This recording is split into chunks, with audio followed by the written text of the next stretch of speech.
नमस्कार, मैं हूं आशुतोष त्रिपाठी और पंजाब केसरी नवोदय टाइम्स में आपका स्वागत है। आज विश्व एड्स दिवस है। जी हां, विश्व एड्स दिवस के मौके पर एड्स से बचने के उपायों और क्या-क्या सतर्कता बरतनी चाहिए, इसको लेकर तो बात की ही जाती है, लेकिन आज हम कुछ और बात करेंगे और एड्स से जुड़ी कुछ रोचक बातें करेंगे। इसके लिए हम जुड़ रहे हैं पुणे के डिप्टी आरटीओ अनिल वालियो जी से। अनिल जी वहां पर कई वर्षों से पॉजिटिव लोगों के यानी एड्स पॉजिटिव लोगों की जोड़ियां बनाते हैं। वो इसे भगवान का काम कहते हैं और एड्स दिवस पर आज हम सीधे जुड़ते हैं अनिल जी से। अनिल जी, बहुत बहुत स्वागत है आपका। नमस्कार। नमस्कार, बहुत बहुत नमस्कार।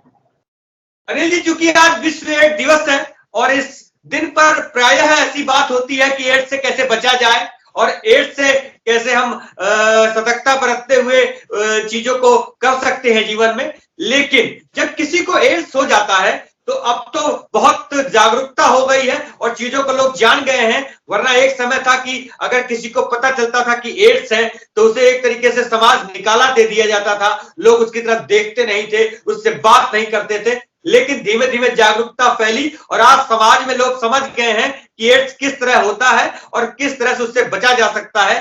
और आप भी एक बड़ा नेक काम कर रहे हैं। यह ख्याल आपके मन में कैसे आया इस पूरे काम को लेकर? जी अनिल जी। जैसे आपने बोला कि पहले बहुत डिस्क्रिमिनेशन होता था, जिसको अगर HIV है, एड्स है तो उसको पूरा बहिष्कार जैसा बर्ताव करते थे लोग। कोई साथ में बैठता नहीं था, बातें नहीं करता। वैसे हमारे कॉलेज का एक दोस्त था, जो 1992 की बात है, तो उसको भी वो भी HIV पॉजिटिव हो गया। उसके इतने बुरे हालात हमने बहुत करीब से देखे, मैंने भी देखे कि उसके खुद के घर के लोग भी उससे ज्यादा बातें नहीं करते थे। उसको घर में एक अलग रूम दिया था। उसका सब खाने का थाली अलग, सब बर्तन पूरा पूरा अलग, वो मिक्स नहीं होने देते थे। इतना घर में भी बुरा बर्ताव उसके साथ होता था। तो बाकी समाज में कैसा होता होगा आप सोच सकते हैं। अभी देखो, कोरोना का नया वेरिएंट आ रहा है, शायद आया है, लेकिन हम उम्मीद करते हैं, हम हिंदुस्तान इतना स्ट्रांग है कि ऐसे 50-100 वायरस हम ऐसे ही वापस भेज देंगे। कोरोना का वायरस तो फेमस हो गया, वो कैसा करता है, काम क्या करता है, कैसे उसका म्यूटेशन होता है। लेकिन HIV के वायरस के बारे में दशकों से जो लोगों को पीड़ित कर रहा है, उसके बारे में ज्यादा बातें नहीं इतनी होती जितनी होनी चाहिए। लेकिन होपफुली उसका भी कोई वैक्सीन वगैरह आ जाएगा। अभी मुझे जो कहना है कि जैसे आम आदमी जैसे सामान्य जीवन जीते हैं, शादी करते हैं, बच्चे पैदा करते हैं, बहुत घर में खुशी का माहौल रहता है, हस्बैंड वाइफ खुशी से रहते हैं, वैसे HIV के बारे में कोई सोचता नहीं है। मैंने जो करीब से देखा कि मेरे दोस्त की भी शादी नहीं हो पाई, वो बिना शादी किए ही मर गया। और जब उसका देहांत हो गया तो इतनी बुरी कंडीशन थी कि उसके खुद के पिताजी भी उसके अंतिम संस्कार के लिए नहीं गए। उन्होंने, हमारे बाकी दोस्त गए कि चलो आप तो मर गए हो, कम से कम अग्नि देने के लिए चलो। तो दुर्दैव से उसके कि जब वो HIV पॉजिटिव हो गया तभी मेरे लिए मर गया, मैं आकर उसे जला के क्या करूंगा, तुम ही जला डालो उसको। इतनी बुरी कंडीशन मैंने पास से देखी कि HIV पॉजिटिव लोगों को कितना सेकेंडरी बिहेवियर मिलता है। और उनकी शादी की भी समस्या, वो भी बहुत उसने कोशिश की शादी करने की, वो भी कर नहीं पाया। तो ट्रक ड्राइवरों के लिए मैं रोड सेफ्टी के लेक्चर देता था। ऐसे आप जैसे एक मीडिया वाले एक भाई ने मुझे बोला कि एक ट्रक ड्राइवरों को गाड़ी चलाना मत सिखाओ, उनको ये सिखाओ कि एड्स कितना डेंजरस है, कितना खतरनाक बीमारी है और उससे दूर कैसे रहे। तो उसके बाद में मैंने रोड सेफ्टी के साथ साथ में HIV का काउंसलिंग शुरू कर दिया। ट्रक ड्राइवरों को बताता रहा कैसे कैसे होता है, फैलाव कैसे होता है, उसके लक्षण क्या होते हैं, प्रिकॉशंस क्या लेनी है और खुद को सुरक्षित कैसे रखना है। उसके बाद में और भी ऐसे किस्से सामने आए कि इनकी समस्या, शादी की समस्या बहुत गंभीर है, ये मेरे समझ में आ गया। तो मैंने खुद मैट्रिमोनियल साइट पे सर्च किया कि कोई मिलता है क्या मैच पार्टनर वगैरह, तो ऐसे कोई सेक्शन नहीं थे। भारत मैट्रिमोनी, शादी.com वगैरह उस पे भी देखा, कस्टमर केयर पे भी इंक्वायरी किया, तो उन्होंने बोला कि एक सिर्फ स्पेशल सेक्शन करके है जहाँ पे हैंडीकैप रजिस्ट्रेशन होता है, HIV का उसी में रहता है। और हम अलग से नहीं आपको कोई केस दे सकते शादी के लिए, ऐसा कोई मैच मेकिंग नहीं दे सकते। तो कहीं भी लेकिन जो लोगों की जरूरत है, दो चीजें है, जब मैंने मैट्रिमोनी वेबसाइट शुरू किया, मेरे दिमाग में 2 चीजें थी। पहली चीज कि एचआईवी पॉजिटिव कोई लड़का या लड़की भी है तो वो भी हमारे जैसा ही इंसान है, वही आदमी का ही एक है। हम चोर उसी को कहते हैं जिसकी चोरी पकड़ी जाती है, वरना चोरी तो बहुत सारे लोग करके आम आम अभी समझो ऑपरेशन बहुत लोगों का होता है, लेकिन ऑपरेशन खून खून के माध्यम से एचआईवी का संक्रमण बहुत कम लोगों को होता है, लेकिन वो बदनसीब होते हैं ऐसा ही बोलो, लेकिन उनका दोष नहीं होता, वो हमारे जैसे आदमी रहते हैं। समझो अगर कोई बच्चा अगर पैदाइशी एचआईवी पॉजिटिव है, प्रेगनेंसी में माँ ने अगर दवाई नहीं ली है उसका, तो वो बच्चा पॉजिटिव होता है, अन्यथा वो बिल्कुल निरोगी उसका जन्म हो जाता है। ऐसा कोई है तो उसका कोई कसूर नहीं रहता एचआईवी पॉजिटिव होने के बारे में, माँ बाप को है इसलिए वो हो गया। ऐसे उसको और ऐसे जो एचआईवी पॉजिटिव लोग हैं जो हमारे रिश्तेदार है, दोस्त है, उन सबको हमारे जैसी रेगुलर लाइफ जीने का पूरा हक है और वो हक उनको देना चाहिए। ये पहली बात मेरे दिमाग में थी। जी दूसरी बात ये थी, अगर एचआईवी पॉजिटिव लोगों को उनको अगर दूसरा एचआईवी पॉजिटिव पार्टनर नहीं दिया तो हो सकता है कि वो जैसे हमको भूख लगती है, हमारी शरीर की जैसी जरूरतें है जो निसर्ग ने पैदा की है, वैसे ही सेक्स की भी एक जरूरत होती है और उसको रोकना बहुत कभी-कभी बहुत कठिन हो जाता है। तो अगर कोई एचआईवी पॉजिटिव मेल या फीमेल लड़का लड़की अगर ऐसे अनमैरिड है तो हो सकता है कहीं ना कहीं भावना के प्रभाव में आकर कहीं पे संबंध रखे, अगर अगर वो संबंध अगर अनप्रोटेक्टेड है कंडोम पहने बिना, तो दूसरा पार्टनर भी एचआईवी पॉजिटिव हो जाता है। यानी कि एचआईवी पॉजिटिव लोग ऐसे भी वो अगर उनको पार्टनर नहीं मिला तो समाज में वो फैला सकते हैं ये वो वायरस। और तो ये दोनों भी चीजें है, समाज के लिए भी एक स्वस्थ समाज के लिए भी उनकी शादी होनी जरूरी है और उनको भी इंसान की तरह जीने का हक है। ये दोनों चीजें ध्यान में रखकर मैंने वेबसाइट शुरू किया, टोटली फ्री ऑफ कॉस्ट किया था ये। जी अब और पिछले 15 साल से काम शुरू है। जी अनिल जी, चूंकि आप पिछले 15 साल से ये काम कर रहे हैं तो निश्चित रूप से कई कहानियां आपके जीवन में आई होंगी, बहुत सारी शादियां आपने करा ली होंगी। कितनी शादियां कराई हैं और कुछ कहानियां बताइए जिसमें आपने मिलन कराया हो और आपको हमेशा याद रह गई हो, कहानी अपने आप में अलग हो। एक भटिंडा के मेरे दोस्त है, दोस्त अभी वो दोस्त यानी कि भाई हो गए समझो।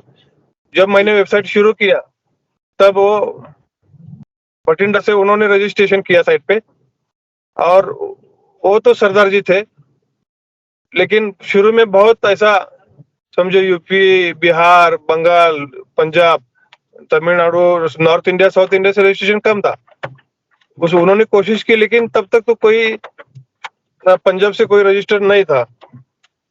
उसके बाद में उन्होंने मुझे फोन किया हेल्पलाइन पे कि सर जी नमस्ते, मैं ऐसा ऐसा भटिंडा से बोल रहा हूँ, मेरी उम्र इतनी इतनी है और मुझे तो कोई लड़की नहीं मिल रही, लेकिन एक प्रोफाइल है कोल्हापुर से है, महाराष्ट्र से, तो उनका कोई कांटेक्ट हो सकते का देखो। तो मैंने बोला आप कब रिटायर्ड हो? ये है, मेरा डाइवोर्स हो गया है और शायद आर्मी में वो थे, इंडियन आर्मी में थे, तो और मेरा शादी तो करना है मुझे, लेकिन अभी हमारे पंजाब से तो कोई नहीं मिल रहा। लेकिन मेरी दिक्कत ये है कि मुझे मराठी नहीं आती, लेकिन वो लड़की मराठी है, आप बात करके देखो। तो मैंने उनसे बात की, वो भी डाइवोर्स ही थी कोल्हापुर से, तो उनसे बात की ऐसा ऐसा है और मुझ पे भरोसा रखो, कम से कम एक बार मिल के देखो। क्योंकि अभी इस कंडीशन में जब आप एचआईवी पॉजिटिव हो, वो भी एचआईवी पॉजिटिव है, तो आपको सिर्फ एक दूसरे को मन का सहारा चाहिए। जैसे एक ही बोट में आप सेलिंग इन ए सेम बोट, एक ही नाव पे आप सवारी कर रहे हो, एक दूसरे को संभाल के आपको नई नदी पार करनी है। तो देखो, तो वो अपने भाई को लेकर नहीं अंकल को लेकर कोल्हापुर से पुणे आ गई। अभी ये हमारे दोस्त बठिंडा से अपने बहन को लेकर पुणे आ गए। सुबह पे मिले 8 साढ़े 8 बजे, रेलवे स्टेशन के बाहर आने के बाद में मिले। वो 9 साढ़े 9 बजे चाय पानी हो गया इकट्ठा उनका। 10 साढ़े 10 बजे उन्होंने एक दूसरे को पसंद किया। 11 साढ़े 11 बजे मुझे फोन किया कि साहब हमारा तो रिश्ता पक्का हो गया, आप कब आते हो हमें आशीर्वाद देने के लिए? क्या बात है। तो मैं उस वक्त पे मीटिंग में था, शायद सोलापुर में था।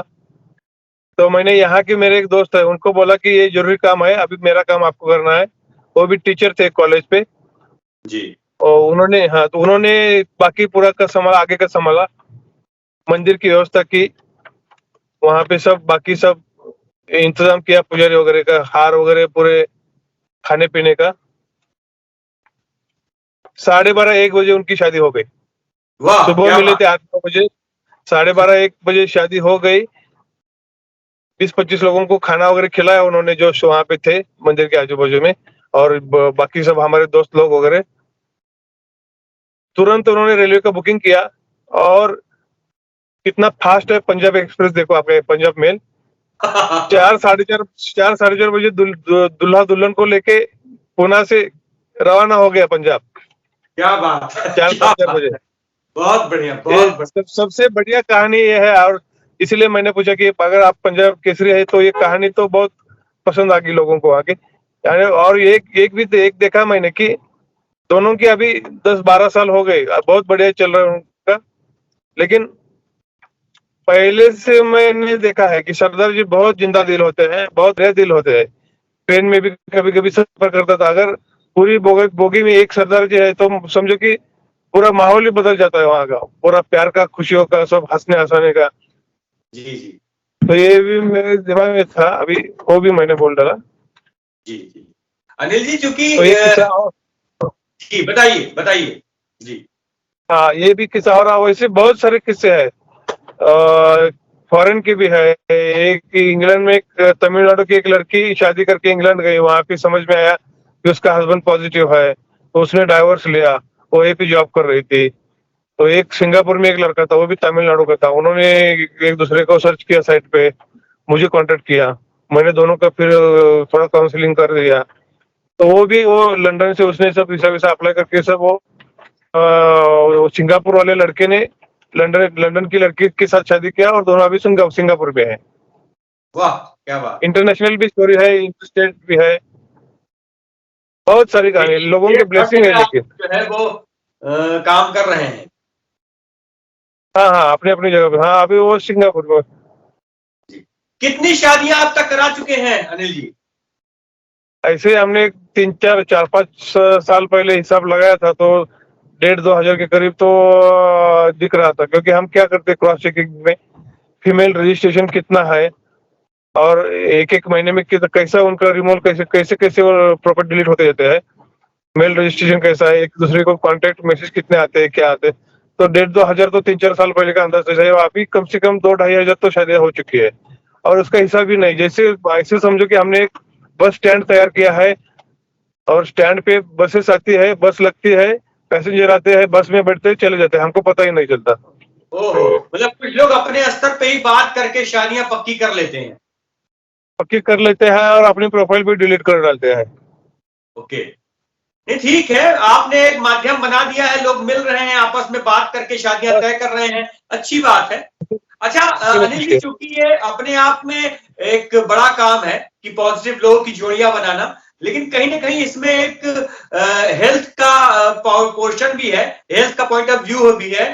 तो मुझे लगता है कि चूंकि आप इतने दिनों से जुड़े हुए हैं, काउंसलिंग करते रहे हैं लोगों की, एक शादीशुदा जब जोड़ा होता है पॉजिटिव, तो उसको किस तरह की सतर्कता बरतनी होती है, या वो फिर किस तरीके से जीवन अपना बिताता है, चिकित्सा की बात हो, इलाज की बात हो?